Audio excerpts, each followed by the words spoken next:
La radio est une imagination. Imagination. La vôtre. Bienvenue sur iRadio 90. 11h18 mbokk yeeg xarit yi nañu ko diggee woon ak yéen ci suba ba tey ak démb ñu ngi leen doon annoncé que ni Adama Paris mooy doon suñu invité tey ci iRadio ci Xorom ci Cine yéen a ngi déglu Xorom ci Cine à Thiès, à Saint-Louis, à Kolda et puis à Mbacké, à Kaolack, à Ziguinchor et puis aussi à Dakar sur 90.3 et puis en live sur Facebook. Merci beaucoup et encore sur notre page Facebook et Instagram en même temps en simultané et sur ITV. Merci beaucoup pour la fidélité. Adama Paris, une véritable grande célébrité dans le monde de la mode, très connue à Dakar et un peu partout à travers le monde. Et puis encore, à côté d'Adama Paris, une chaîne de télévision 100% fashion. Nous sommes très fiers de l'accueillir dans le studio de iRadio. Adama Paris, bonjour et assalamu alaikum. Assalamu alaikum, bonjour. Je suis très contente de te revoir. maa ngi si jàmm. da ngay gën a rayonner di gën a le black là ça xam nga dañu am benn ay jigéen yu tudd ñuul rafet. ñuul dafa rafet. ñuul dafa rafet. waaw ñuul dafa rafet. loolu moom dëgg la ça se sent hein. Et on vieillit mieux. Ouais, t'as vu. Adama Paris va bien? Je vais excellemment bien. Alors la première question c'est d'où Adama Paris tire son énergie de faire le tour du monde et d'avoir le temps de revenir à Dakar, d'être très organisé dans le Fashion Week de Dakar. damay topp seen trace. D'où Boubs a l'énergie de travailler de 8h à 8h. mu ngi ci rajo bi mu ngi ci télé bi mu ngi jàppale artistes yi. Non ñun dañuy comme toi rek ku passionné rek day yenn saa yi day métti mais passion bi moo lay pousse ba pare nit ñee lay jàppale xam nga. Dakar Fashion Week dootul Adama rek. su ma ko bëggoon sax mënul arrêter ndax ñëppay laajte donc loolu nit ñi li ñu lay jox la. Cette ardeur cette passion donc ça fait que. On tient le bout, hein. Alors, c'est un événement de mode, mais aussi c'est un événement touristique. Yeah. Alors, on s'attarde déjà sur l'événement touristique. Ouais. Vous recevez beaucoup de monde, ouais. Vous remplissez les hôtels. Ouais. Comment est-ce que vous arrivez à gérer toute cette logistique, ces mannequins qui viennent du monde entier, ces stylistes qui viennent du monde entier, ces photographes, ces caméramans, tous qui viennent? On est des femmes. C'est ça notre super pouvoir. Ouais. Les femmes africaines sont je c'est pas pour scander mais li ñu war dañ koy def et puis en plus avec à notre décharge quand même c'est 17 ans. Donc xam nga 17 ans du un jour du 2 jours donc on a eu 17 ans pour se parfaire et s'organiser du coup c'est une affaire qui roule. C'est on a chacun à son poste. Voilà, on a une belle et jeune équipe. Et c'est ça ma force en fait. Ma force c'est d'être entourée de jeunes qui viennent du monde entier hein, pour nous soutenir et qui travaillent avec moi depuis des années. Donc chacun a son rôle, chacun a son pôle, il y a le pôle accueil, il y a le pôle logistique et chacun fait son travail et moi je suis là un peu la maman et je gère même plus pas grand-chose. Mais xale yi ñu ngi liggéey bu rafet et puis aussi les gens comme vous, les médias comme Imedia, les hôtels nous aident, chacun fait son rôle et chacun a compris en fait que Fashion Week bi c'est pas juste un événement où on défile. C'est une vitrine du Sénégal pour nous. C'est un événement, comme tu disais, culturel, touristique. C'est un moment, dans une semaine, on met en avant tout ce que Dakar a de mieux, de plus beau, les beaux hôtels, les belles radios, les belles personnes comme toi. Et c'est ça qu'on essaie de mettre en avant. Donc, comme je dis, Dakar Fashion Week, c'est plus une expérience du Sénégal qu'une expérience de mode. Ok. Alors, expérience au Sénégal boobu, est-ce que kilifa Sénégal yi ñu ngi ciy taxaw di ci jàpp parce que tey ministère du tourisme bu fekkee ni dafa jug bëgg jàppale tourisme bi il faut que mu xool naka lay def ba lii mu gën a saawaan baawaan ci réew mi wala sax mu ne la Adama man jël naa benn défilé Cap Skirring je mets un avion à ta disposition ou 2 avions ngeen dem défilé Cap Skirring parce que y a du tourisme ngeen dem défilé Saly soog a terminer Dakar est-ce que il s'implique autant? Est-ce que mu ngi ñuy déglu moom dama bëggoon mu ñuy déglu ministre bi ministre du tourisme soo ñuy déglu boobu suwaay non malheureusement les années passent et les choses se ressemblent malheureusement on n'a pas d'aide ni du ministre du tourisme ni de l'éducation ni de la on n'a aucune aide de aucun ministère. Personne aucune personne.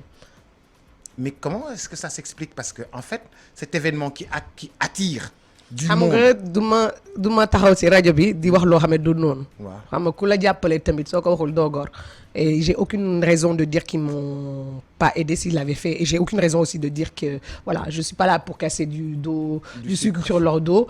Et en fait, li may wax rek sant yàlla parce que ñun avec ou sans ñoom ñu ngi dem.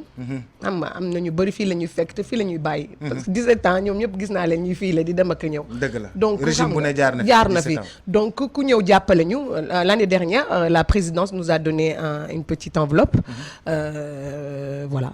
Et autrement, aucun ministère n'a rien donné. Est-ce que vous vous écrivez pour les informer et bien tout sûr. ça? Toi aussi. Ah ouais? Ah bah non, je suis une intellectuelle. On écrit, mais voilà, ñun mënuñu topp di saraxu nit ñi. Li ñu mën rek mooy ñu bind, wax leen ñu jàppale ñu. Suñu répondre baax na, suñu répondre ñu avancer, ñu mëne. Alors, d'où est-ce que vous tirez ces fonds-là? Parce qu'en fait, c'est les hôtels, c'est les billets d'avion, c'est la scène, c'est tout ce qui travaille autour qu'on doit payer. D'accord? Mais heureusement qu'on a des partenaires et heureusement qu'on n'est pas là à mendier avec l'État. Comme li may wax, il faut toujours voir ce que nous on peut faire pour notre pays. Si eux ils peuvent rien faire pour nous, c'est pas grave. Nous on fait pour eux. Et moi ce que je fais, c'est pas pour les ministres, c'est pas pour le président, c'est pour nous les Sénégalais et je suis sénégalaise. Donc je demande toujours aux jeunes, il faut toujours faire ce qu'on peut avec ce qu'on a. Xam nga compter ci benn lay commencer. Mënoo xaar ba am lu bari nga soog di def lu bari. Soo ñuy wax si tu es généreux, c'est dans la pauvreté qu'on saura que tu es généreux. Quand c'est riche, c'est plus facile de donner. Donc, ce qu'on fait, nous, c'est qu'on va avoir des gens comme vous, on va avoir des médias, on va avoir des hôtels. Et puis bon, les hôtels aussi, ils sont avec nous depuis tout le début parce que comme les hôtels, on les a vus s'ouvrir. En fait, comme on était là depuis très longtemps, il y a plein de gens qui sont, au début, étaient avec nous et qui ont été fidèles avec nous. Donc les hôtels nous donnent des chambres à un certain niveau. Après on a des prix pour nos guests, voilà. Et puis on a des grosses boîtes qui nous soutiennent. Heureusement on a le privé qui nous soutient. Je ne sais pas si je peux citer, mais voilà, on a des gens qui nous soutiennent et l'argent vient de là. Et l'argent aussi, c'est pour ça qu'on demande aux gens de venir jënd ticket yi. Amul may leen ma ticket, amul lii. Ah mais nous on a l'habitude de faire may ma ticket. Ah dama doon non yow bul wax loolu, yow doo def loolu, yow da ngay yàgg ñëw def si sa xaalis, def si sa mën-mën. Parce que xam nga lan la affaire bi du question xaalis rek la affaire bi gis nga ku nekk la nga am la nga mën soo ko joxee soo ko jàppale dina tax xam nga ni tey suñ ko naroon fay dina métti su ñun mais loo nga mën yaa ngi ñu koy jox te loolu la ñu soxla ñun soxla man su ma sañoon du ñu am sax cash su ma sañoon xam nga ku nekk la ñu mën nga ministre bii nga jël fayal ñu lii xaalis bu mu jaar si ñun loolu la lañ leen di laaj mais comme ça amul ñu ngi góorgóorlu xam nga li ñuy wax hustling et dans le hustle qu'on devient big. C'est comme ça que voilà, c'est comme ça ngay jàng affaire bi et puis en fait j'ai aucune rancune ni de rancœur xam nga ku nekk ak sa wërsëg xëy na sa yàlla lii la ma defal moo tax xëy na tamit may avancer sans encombre parce que amoon na su fekkee ne dama tëddoon ci kenn rek kooku su demee wala kooku bàyyi ma xalangu donc comme ça ñu ngi demal suñu bopp rek suñu ñëwee def ci ñu bokk ko suñu ñëwul def ci tamit ñu ngi leen di wax rek ñun ñu ngi fii. Alors Adama c'est toujours un programme très chargé. Oui.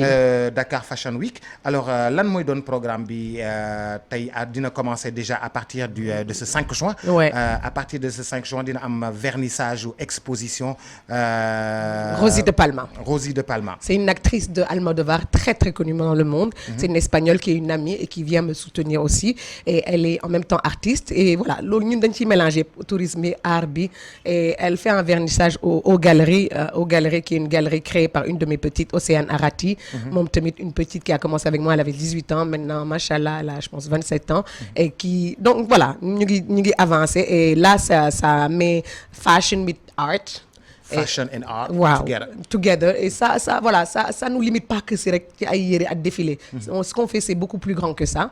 Donc après il y a donc ça c'est le vernissage uniquement sur invitation de Rosie de Palma qui vient avec toute une grande équipe espagnole, des journalistes pour couvrir l'événement. Et puis après il y a le jeudi, il y a notre conférence de presse. Ñu ngi leen di xaar de waa Emilia. Oui, bien sûr. Il faut ngeen ñëw de. La télé sera là, le comme site internet sera là, la radio sera là. Voilà, il faut effectivement, c'est ça dont on a besoin, plus que d'argent, on a besoin de retentissement. Et voilà, donc il y a une conférence de presse où il y aura tous les créateurs, tous les acteurs qui sont venus, parce qu'il n'y a pas que des créateurs. Il y a des blogueurs du Mali, là il y a la télévision ivoirienne. Donc les gens s'intéressent beaucoup à notre scène artistique sénégalaise. Ça, on fait ça à l'Alchimia le jeudi à 11h. Et après, le jeudi à 15h, ben affaire bu ma soxal, bu ma tenir à cœur, on fait un talk. Un talk, manam ben jotaay la ñuy def xale yi école yëpp major école yëpp on a 6 écoles dont MSUP Seed Project IIM on les ramène depuis 5 ans on fait un talk qui s'appelle Our African Dream pour jàngal xale yi ne par exemple nu ñu may xoolee di ma fan wala ñu lay xool di la fan boobu te yow li nga am yëpp fi nga ko am li keneen yi am fii la ko am pour ñu won leen ne ñun ñu ngi vivre suñu rêve africain et rêve africain bi c'est à la portée de tout le monde su fekkee da ngay liggéey donc on invite des intervenants ren on a des grands intervenants on a Amadou Gallo Fall c'est le directeur c'est le SID, pas que, maintenant il a été nommé le président de la Ligue africaine de football et c'est aussi le vice-président de NBA Africa. Donc ku rëy la ci basket bi man moom ma yóbbu ba Amérique présentement ay ñoom LeBron ak ñoom ñëpp. mu ngi ñëw wax ak xale yi wax parcours am. nan la jógee Kaolack la jógee. nan la jógee Kaolack ba tekki ba yegg si nii. On aura Kalilou Fadiga on aura Dip. Le rappeur que j'aime beaucoup qui a un peu changé le game dans le truc et on a Aïda Sok qui passé de mannequin mu ngi góorgóorlu ci affaire bi donc ñoom ñëpp toog ak 200 étudiants ñu ñëw wax ak ñoom xale yi poser question ñu wax nan la ñu defee at aussi changer li ñuy wax nii perspective bi xam nga art da nga ci war a gagner xaalis y a aucune honte ngay DJ ngay lenn li ngay da nga war a am xaalis li ngay def léegi on leur montre comment passer de créative à xaalis donc ça c'est le talk et j'invite tout le monde à venir c'est à 15h au Radisson et après ça va c'est les défilés après vendredi et samedi il y a le défilé au Radisson les grands défilés comme d'habitude et cette année nag on a une grande innovation que je vais Dis-moi. Cette année pour les 60 ans de Youssou Ndour Youssou maa jigéen xam ne sama xarit la. suñu mag la suñu lépp la. xam nga maag yow suñu icône la. voilà temps yëpp ay kii fi ñëwoon ay star ay affaires yooyu ma gis nit ñi posté man Youssou laa posté. parce que voilà quoi nit li ñuy wax soo amee légende vivante. voilà et puis on doit suñu légende yi bu ñuy dund ñu leen di sargal. ñun non suñuy légende en général ñun dañ leen di rey ñun Sénégal. non ñun suñuy légende dañ leen di peinture suñuy légende dañ leen di xas. waaw suñuy légende dañ ci war a fier. billaay wallaay. waaw Youssou Ndour dañoo war a fier ci moom. moo taxit pour non seulement pour ses entreprises. oui. son engagement. complètement ñi nga xam ni ñooñu lay. jàppale. non emploi yu mu créé. loolu laa la wax parce que Youssou Ndour mënoon na jël xaalisam tey ko wala mu def ni star yëpp dem New York wala dem Miami am këram gu rafet. dem dëkk Nice. billaay mu dëkk Cannes. mun ci na booru ko géej gi mun na ko mënoon na def noonu. mun na mais ko deful loolu dafa ñëw xam nga jël xaalisam investir ko ci réew mi. billaay kon Youssou Ndour ñun ñëpp dañ ko ameel respect. billaay dañ ko ameel respect dañ ko ameel admiration. billaay alors qu'est-ce que tu vas faire pour lui pour ses 60 ans? Bah voilà j'ai dans mon niveau le vendredi du Radisson on lui rend hommage dans l'événement on a un événement secret ku ñëw dañ ko fekkee. un événement Youssou Ndour uniquement pendant la Dakar Fashion Week le vendredi 7 au Radisson. Et ça c'est mon plaisir je le fais uniquement par plaisir. dama dem wax ko mu ne ma lu la neex nga def Adama. xam nga ma ne ko laaju ma la dara sama mag.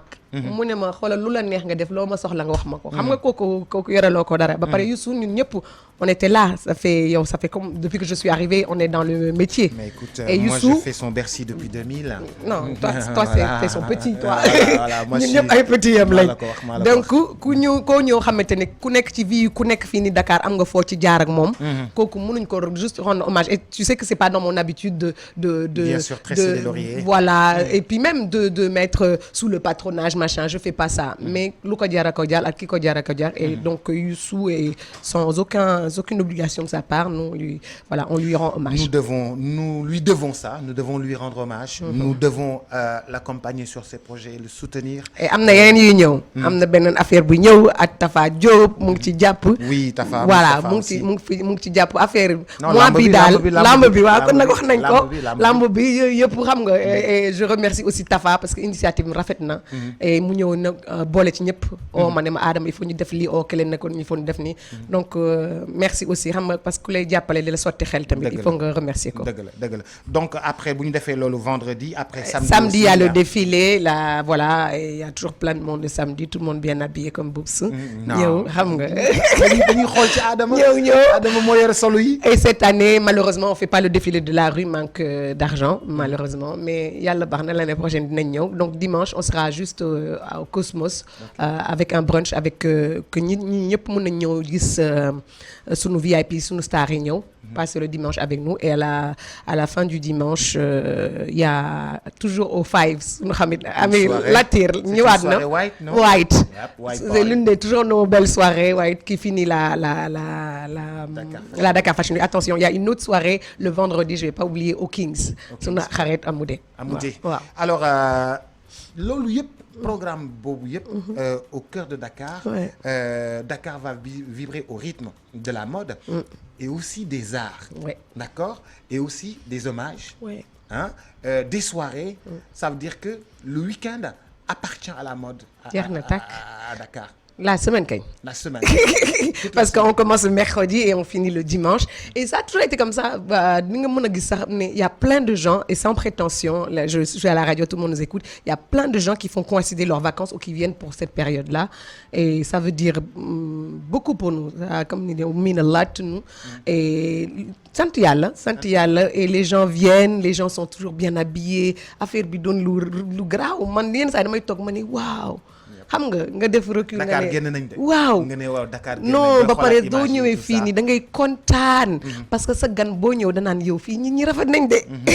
góor ñeeg jigéen ñi nag dañ naan waa yow sénégalais nit ñu rafetee nag. donc je suis fière je suis contente et je lance un appel à nos institutions, à nos gouvernements. ñu xamul woon ñu ngi ci rajo bi. ñu ngi nii ku ci am xaalis nga ñu ñëw jël si ko. ñu ñëw jàpp ci ku jàpp si. alors Adama yow tamit gannaaw Dakar Fashion Week. da ngay wër àdduna bi yëpp di dem ci Fashion Week yi lan moo lay yóbbu ci Fashion Week yooyu yëpp noo koy c'est quoi exactement. man ambassadeur au Sénégal la su ma Sénégal nommé wul sama yoon nekk si ñoom. man ambassadeur Sénégal la parce que sénégalaise la gis nga looy wax di ko prôner il faut que nga commencer ko par yow.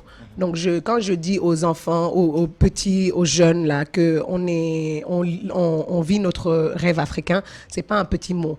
Donc pour madame par exemple, en plus bon on a une structure à côté, c'est ça aussi qui finance Dakar Fashion Week, on n'a pas d'argent. Donc qui s'appelle Adama Paris Agency, et on a aussi la télé qui aide xam nga rek entreprise bu jàppale bi qui jàppale bi. Donc on fait le tour un peu du monde. Il y a des Fashion Week yoo xam ne ñoo koy créer suñu bopp comme Black Fashion Week Montréal, Prague, New York, Paris, man maa ko créé. Donc chaque année on va dans certains pays comme ça. Ça s'appelle Black Fashion Week. Oui, Black Fashion Week. It's all about culture, not color. Et c'est Black Fashion Week, on l'avait créé il y a 8 ans. Pour répondre à besoin bi ñu amoon ñun en tant que noir suñu demee Europe affaire yooyu du ñu mën a bokk seen affaire yi. bu ñu demee Europe dañuy tëj bunt yi. waaw léegi ma ne moom nit ñu ñuul ñi du ñu bokk ñu bëri. ma ne autant man maa ngi làkk seen làkk di làkk anglais làkk espagnol ak italien comme ñoom ëppale wuñu ma dara ma créé sama bopp comme ni ñu créé télé bi rek lu ma mus a créé rek ndax dañ ko soxla la ba pare à l'époque amul ku ñu ko jàppale.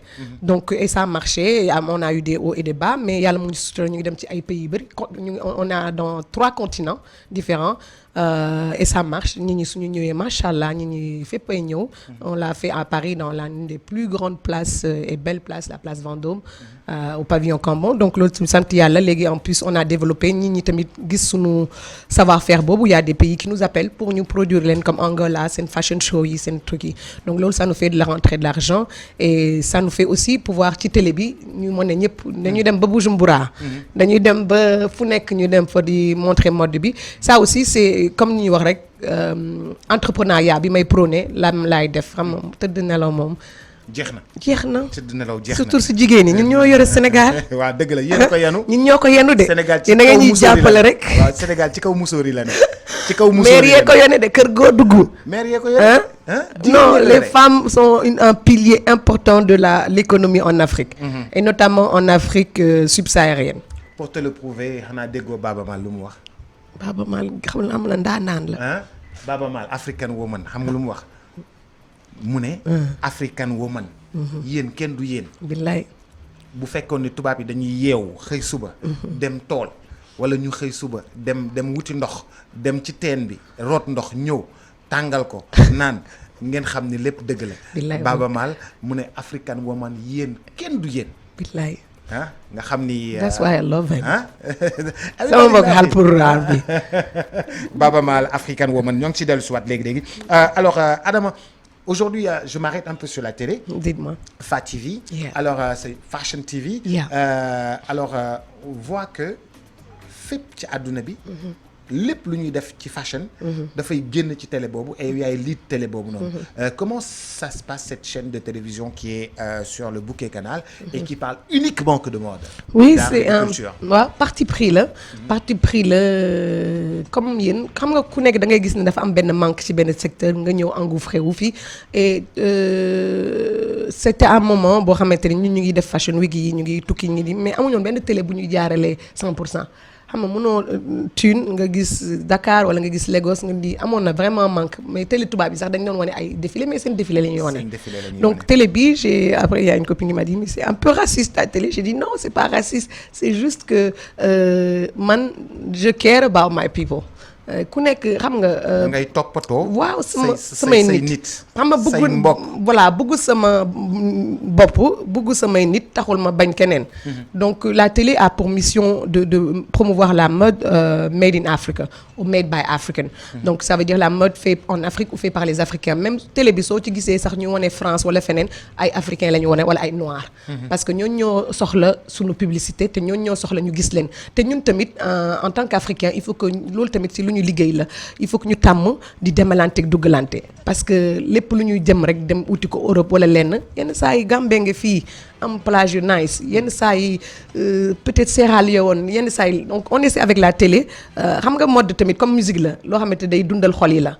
loo xamante ne vraiment c'est un moment de bonheur pour les yeux. donc on essaie de montrer le maximum de belles choses en Afrique pour inciter xale yi. ñuy toog fii pour inciter xale yi ñi xam ne mën nañu doon Boubs mën nañu doon Adama ñu dem former wu peut-être ñu ñëwaat. et pour inciter aussi encore une fois nos gouvernements à aider parce que la mode c'est un secteur avec des milliards d'euros ñun rek ñoo ci dund ñun africains yi. je pense que c'est le secteur le plus lucratif mais il y a plein de gens qui en vivent. donc ñun Afrique lenn rek la ñu xam styliste. tailleur ak mannequin alors qu'il y a des producteurs là-dedans c'est comme la télé il y a tout un staff autour et je pense que télé bi aussi ça a cette vocation pas que de montrer la mode mais d'éduquer un peu sur le business de la mode.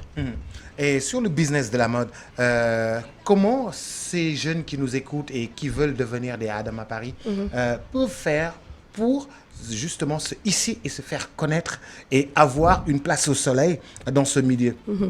Déjà il faut commencer par se former. c'est bon il y a plein d'autodidactes comme nous mais l'idéal quand même c'est de loo bëgg nga dem ci formation soo mënul fay école nga dem ci Adama ci Juma ci Binta nga def ay stage nga nekk ak ñoo xamante xam nañ ko parce que c'est en se frottant au grand qu'on peut apprendre. Formation je pense que c'est ce qui nous manque cruellement. soo formé woo ba pare nag aussi xale yi il faut que ñu xam ne mode bi léegi business la.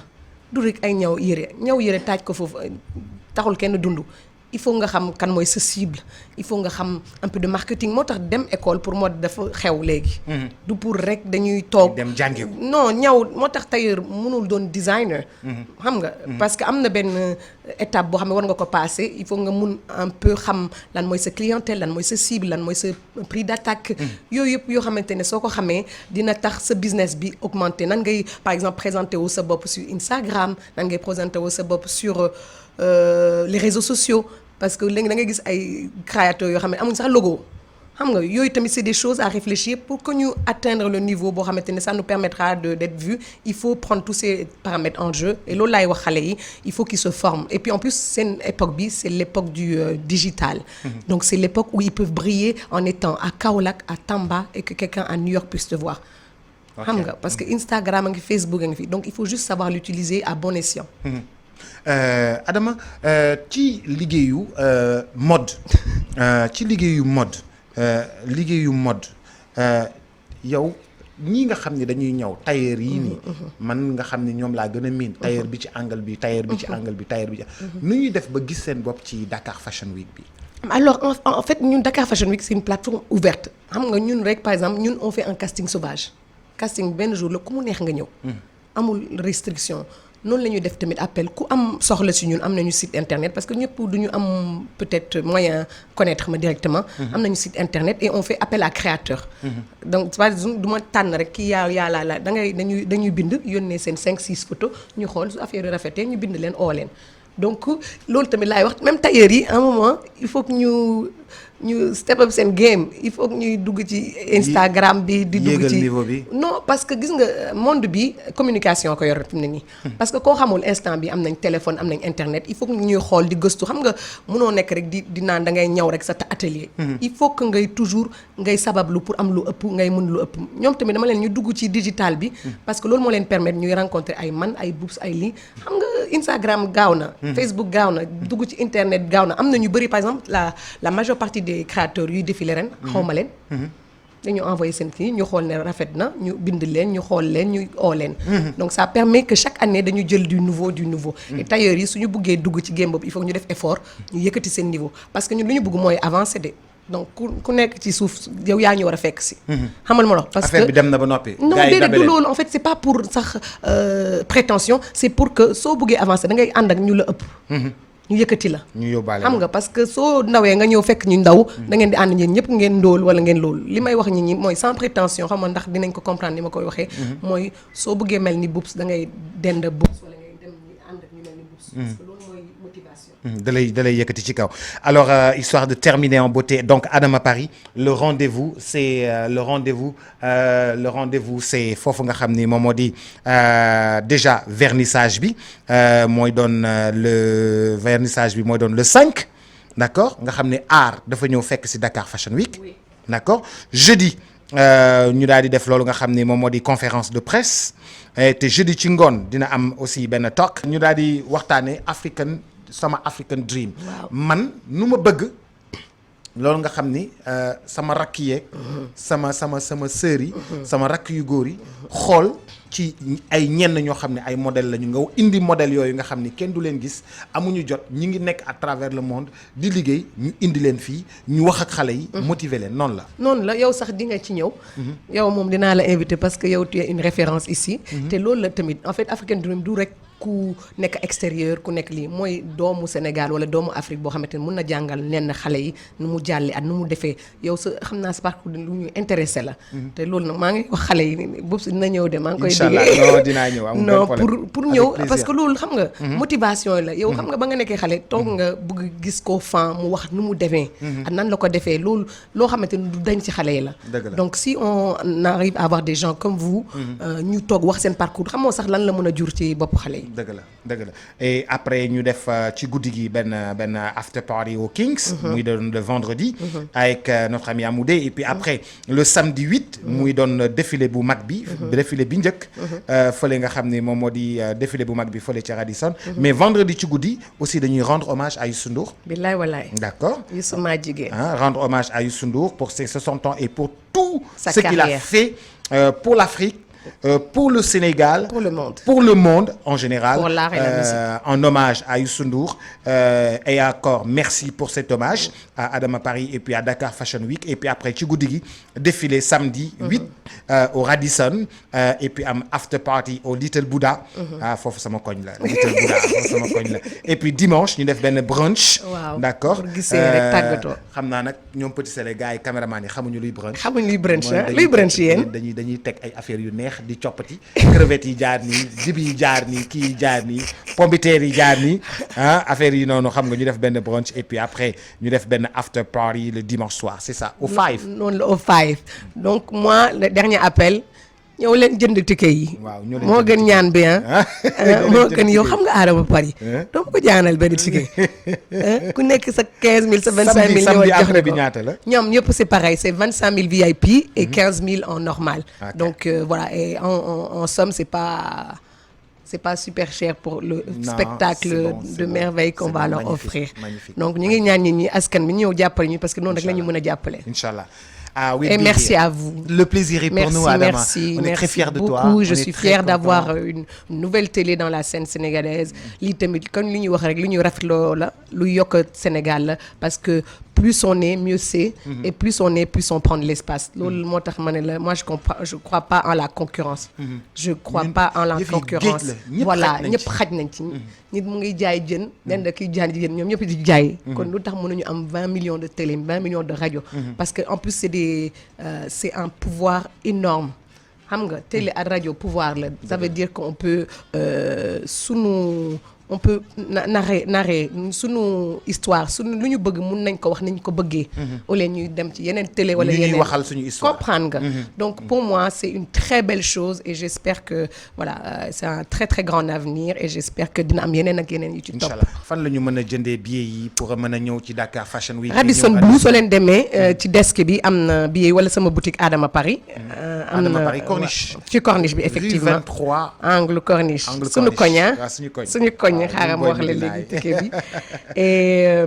Et autrement le numéro d'appel il est là c'est 77 165 78 78.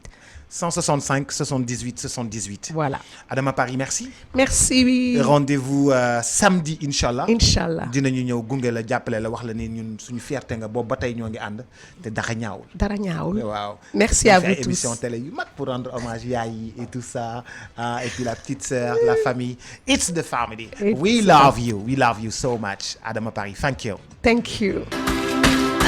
La radio est une imagination. La vôtre. Bienvenue sur iRadio 90.